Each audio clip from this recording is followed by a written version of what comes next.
अरविंद केजरीवाल के आवास पर विधायक दल के बैठक में खुद आम आदमी पार्टी के प्रमुख ने उनके नाम का प्रस्ताव रखा, जिस पर विधायकों ने खड़े होकर अपनी मुहर लगा दी।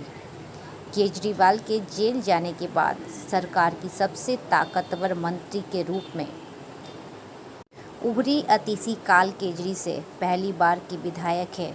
दिल्ली की शिक्षा नीति बनाने में भी उसकी अहम भूमिका रही है। अतिशी को केजरीवाल और सिसोदिया दोनों का विश्वास पात्र माना जाता है। करीब 18 विभागों को संभाल रखी अतिशी के पास अब प्रशासन का अच्छा अनुभव है। वो पार्टी के पक्ष को मजबूती से मीडिया के सामने रखती रही है। अतिशी को सीएम बनाकर केजरीवाल ने विधानसभा चुनाव से पहले आदि अवधि को भी साधने की कोशिश की है।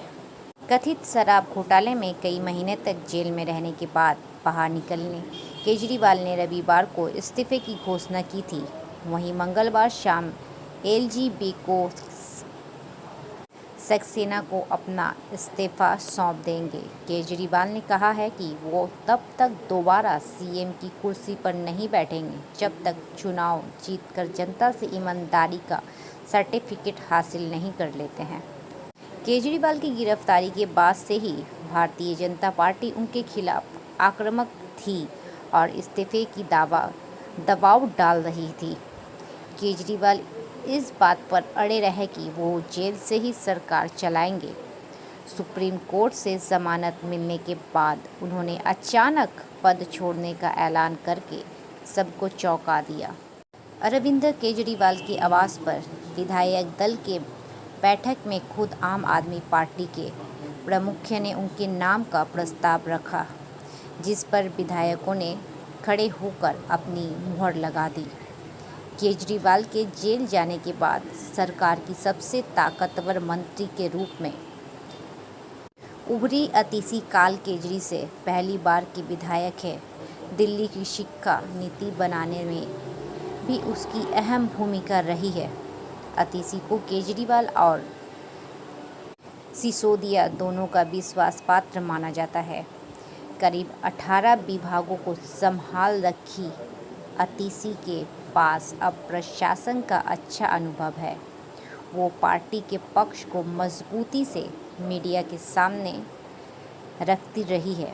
अतिशी को सीएम बनाकर केजरीवाल ने विधानसभा चुनाव से पहले आदि अवधि को भी साधने की कोशिश की है। कथित शराब घोटाले में कई महीने तक जेल में रहने के बाद बाहर निकलने केजरीवाल ने रविवार को इस्तीफे की घोषणा की थी।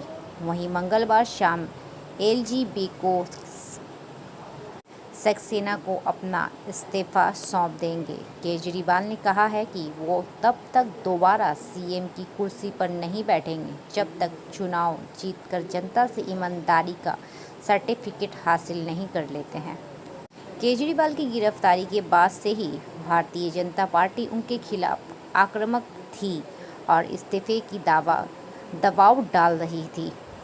केजरीवाल इस बात पर अड़े रहे कि वो जेल से ही सरकार चलाएंगे।